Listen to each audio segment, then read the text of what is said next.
Okay okay yeah okay, ఒక్క నిమిషం మళ్ళీ మీ దగ్గరికి వస్తా. మీరు చాలా మంది సమాధానం చెప్పారు. ఒక్క నిమిషం. ఓకే ఓకే వీరశేఖర్ గారు ఒక్క నిమిషం. వీరశేఖర్ గారు ఒక 1 minute మాట్లాడండి ప్లీజ్. ఓవరాల్గా సురేష్ గారు అడిగేది ఎలా ఉందంటే, ఆ వీడియోకి ముందు లేదు, ఆ వీడియో తర్వాత లేదు అని చెప్పి వీళ్ళు ఒక సైంటిఫిక్ రాకెట్ సైన్స్ కనుక్కున్నట్టు, లేకపోతే వీళ్ళు ప్రపంచంలో ఎవరికి తెలియని ఒక నిజాన్ని వీళ్ళు బయట పెట్టినట్టుగా డిబేట్ లో వాదిస్తూ అనేది హాస్యాస్పదంగా ఉంది. అనిపోయేది తమ కార్యకర్త, కనీసం ఆ కార్యకర్త మీద దాడి దయ అనేది లేకుండా ఇలా నిస్సిగ్గుగా దిగజారుతనంగా మాట్లాడటం అనేది చాలా దారుణమైనది. ఏ పార్టీ అయినా కానీ దానికి తోడు దానికి ముందు వీడియో లేదు, అసలు దాని తర్వాత వీడియో, దానికి ముందు అతను తీసుకెళ్లి పక్కన పడేశారు, 108 తీసుకెళ్ళింది. ఈ వీడియోలన్నీ మీ దగ్గర ఉండాలి కదా, మీరు ఇవన్నీ డిలీట్ చేస్తుంటారు కదా, ఆ వీడియోలు ఏవి కనిపించట్లేదు కదా. కనీసం ఆ వీడియోలు ఏవి తీసుకెళ్ళి వైసీపీకి సంబంధించిన లీడర్స్ కానీ, లేకపోతే అభిమానులు కానీ, లేకపోతే ఆ టీవీ ఛానల్ కానీ చాలా వీడియోలు తీసున్నాయి. ఆ కార్యకర్తలు పక్కన పడేసి వెళ్ళిన పరిస్థితి. ఆ వీడియోలన్నీ మీ దగ్గరే ఉన్నారు కదా, అవన్నీ అరేంజ్ చేసిన పరిస్థితుల్లో, ఆ వీడియోలు ఏమి దొరకకుండా చేసిన పరిస్థితుల్లో ఈ వీడియో ఎందుకు బయటకు వచ్చింది అనే ఆక్రోశం వెళ్ళగొట్టే పరిస్థితిలో ఉంది. కానీ కనీసం కార్యకర్త చనిపోయాడు, అతనికి బాధ్యత వహించాల్సిన మినిమము కామన్ సెన్స్ అనేది కానీ, లేకపోతే మినిమం కట్టసి అనేది కానీ దాలి దయ ఏ కోసారా కనపడిన పార్టీ, ఇంత కట్టసమైన పార్టీని ప్రపంచంలో మనం ఈ వైఎస్ఆర్సీపీ పార్టీని ఒక్కదాన్ని మనం చూస్తున్నామని చెప్పి నేను అనుకుంటున్నాను. అంతేకాకుండా వీళ్ళు వాళ్ళు తమను వాదించుకోవడానికి, లేకపోతే తమను డిఫెన్స్ చేసుకోవడం కోసం గతంలో గోదావరి పుష్కరాల్లో చంద్రబాబు నాయుడు చంపలేదా? చంద్రబాబు నాయుడు గారు జరిగింది కాబట్టి ఆ సారి చంద్రబాబు నాయుడు గారు ఓడిపోయిన పరిస్థితి, అధికారం మీకు ఇచ్చిన పరిస్థితి. ఇక మీరు కనుమరుగయ్యే పరిస్థితి కోసమే ఇక ఎలాంటి ప్రచారం చేస్తా ఉన్నారా? చనిపోయింది మీ కార్యకర్త, మీకోసం వచ్చిన కార్యకర్త. మీరేదో డబ్బులు ఇచ్చి వాళ్ళు కూలికి తీసుకొచ్చిన వాళ్ళు కాదు కదా. లేదు, వీళ్ళందరూ మేము కూలికి తీసుకొచ్చామంటే వాళ్ళతో మాకేం సంబంధం, వాళ్ళు పక్కన పడేసి వెళ్తాం, మేము అనుకున్నది సాధించడం కోసం, మాకు రావాల్సిన ప్రచారం కోసం మేము ఎక్కడికో వెళ్తాం, దానికోసం మాకేం సంబంధం లేదు అని చెప్తూ మాకు ధైర్యంగా చెప్పండి.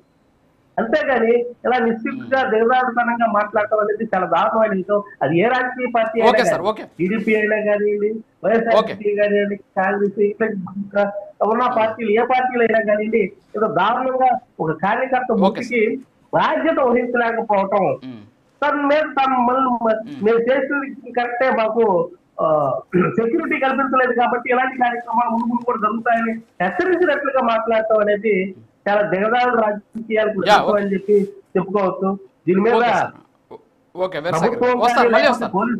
వీళ్ళందరూ ఎటువంటి చర్యలు తీసుకోవాలి. సరే సురేష్ గారు, ప్రజలు చూస్తా ఉన్నారు, ఈ కార్యకర్తలు చూస్తా ఉన్నారు, బుద్ధి చెప్తారు ఈ అని చెప్పి నేను మీ అందరూ తెలియజేస్తా ఉన్నాను. సరే ఓకే, అది ఎవరైనా బుద్ధి చెప్తారు కానీ not only YSR Congress party.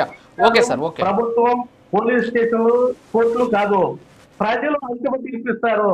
ఆ తీర్పు ఒక్క నిమిషం ఆగండి వీరశేఖర్ గారు వస్తారు. రాఘవేంద్ర గారు ఒక్క నిమిషం సార్, ఒక్క నిమిషం ప్లీజ్, ఒక్క నిమిషం ఆగండి ప్లీజ్. రాఘవేంద్ర గారు అనుకుంటారు. ఓకే సార్, ఓకే రాఘవేంద్ర గారు రియాక్ట్ అవ్వండి. సురేష్ గారు మాటలు. సో పోస్ట్ మార్టం నివేదికలో కూడా అంత పెద్ద వెహికల్ ఎక్కితే మెడకి దెబ్బలు తగలేదు అని చెప్పేసి వచ్చిందని చెప్పి సురేష్ గారు చెప్తున్నారు.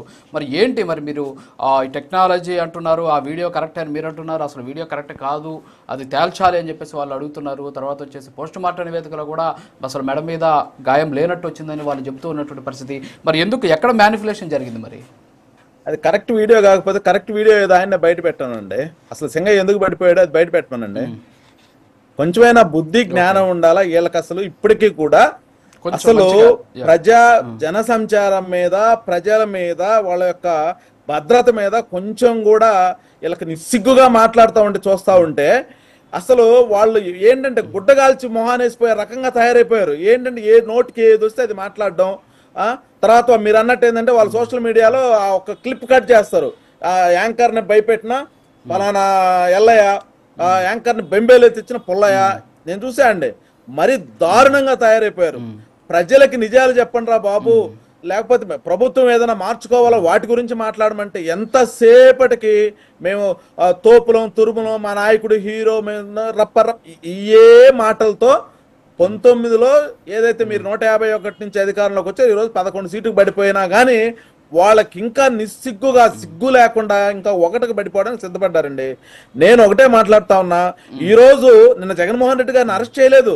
మేము నోటీస్ ఇచ్చింది ఏంటి, జగన్మోహన్ రెడ్డి గారికి పార్టీకి సంబంధించిన కారు ఏదైతే ఉందో, ఆయన స్వయాన వైఎస్టీ గారి పేరు మీద ఏదైతే కారు ఉందో ఆ కారుని మేము సీజ్ చేయడానికి నోటీస్ ఇచ్చాం.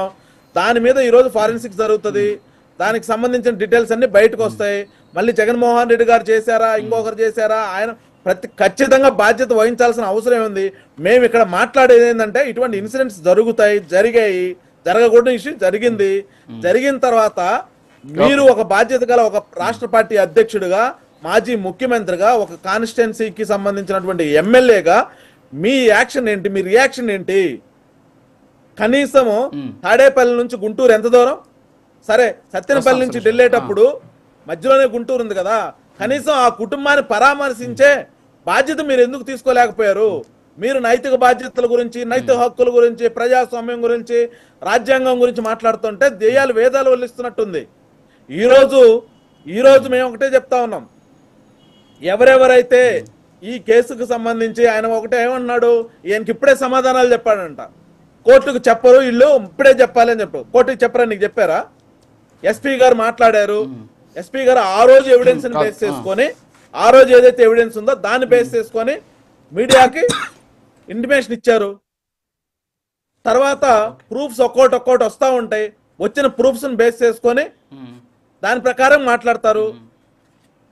కొంచెమైనా వీళ్ళకి లాకు సంబంధించి పోలీస్ వ్యవస్థ ఎలా రన్ అవుతుంది, దాని గురించి ఎఫ్ఐఆర్ ఎలా ఫైల్ చేస్తారు అనే దాని గురించి అయినా కొంచెమైనా అవగాహన ఉంటే వీళ్ళకి ఏమైనా సమాధానం చెప్పొచ్చు.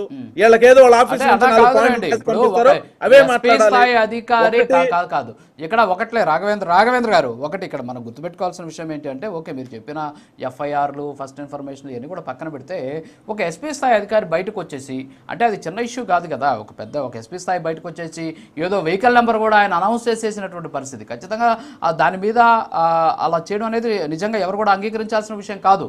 ఎందుకంటే ఎస్పీ స్థాయి అధికారి ఒక ఎస్ఐఓ లేకపోతే అక్కడ ఉన్నటువంటి ఎవరో స్టేషన్ హౌస్ ఆఫీసర్ ఎవరైనా మాట్లాడితే ఓకే, కానీ ఎస్పీ స్థాయి అధికారి ప్రెస్ మీట్ పెట్టి మరీ మాట్లాడడం అనేది నిజంగా అది ఎట్టి పరిస్థితుల్లో దానికి ఆల్రెడీ ఆయన ఎక్స్ప్లెనేషన్ ఇచ్చారు, ఎస్పీ గారు ఎక్స్ప్లెనేషన్ ఇచ్చారు. అతను ఎక్స్క్యూజ్ కూడా అడిగారు కూడా. దానికి ఇప్పుడు దాన్ని పట్టుకొని ఊగులాడటం కూడా కరెక్ట్ కాదు. వ్యవస్థ ముందుకెళ్తా ఉన్నప్పుడు ఏం జరిగింది, 3 ప్రాణాలు కోల్పోయారు.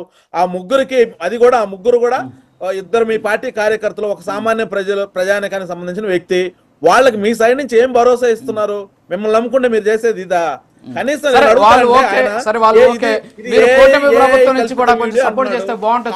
ముగ్గురు చనిపోయారు. ఒక ఆయన ముందుకెళ్తా ఉంటే ఇద్దరు వ్యక్తులు ఆపు అని చెప్పేసి డ్రైవర్ ను అడుగుతా ఉంటే, కనీసము అంటే వ్యక్తి కారు కింద పడిన విషయం కూడా తెలియకుండా ముందుకెళ్తా ఉన్నాడు. కనీసం జగన్మోహన్ రెడ్డి గారు కరెక్ట్ కాదంటుంటే మీరు భలే మాట్లాడతారు సార్ రాఘవేంద్ర గారు. వాళ్ళు అసలు ఆ వీడియోనే కరెక్ట్ కాదు, అసలు అది దాంట్లో బయట పెట్టండి రాజు గారు. ఇవన్నీ ఎందుకు? వాళ్ళని కరెక్ట్ వీడియో బయట పెట్టండి. సింగయ్య గారికి ఎలా దెబ్బలు తగలే బయట పెట్టమను. సింగయ్య గారిని ఎవరు పక్కన పడేశారు బయట పెట్టమను. సింగయ్య గారిని ఏ అంబులెన్స్ లో తీసుకెళ్లారు ఆయన బయట పెట్టమను. ఆయన దగ్గర ఉన్నాయి కదా, అన్ని ఉన్నాయి కదా, ప్రతి బయటకు వస్తాయి. వ్యవస్థ అన్ని బయట పెడుతుంది. ముందే ప్రూఫ్ చేసి ఓకే సార్, ఓకే సురేష్ గారు మాట్లాడండి.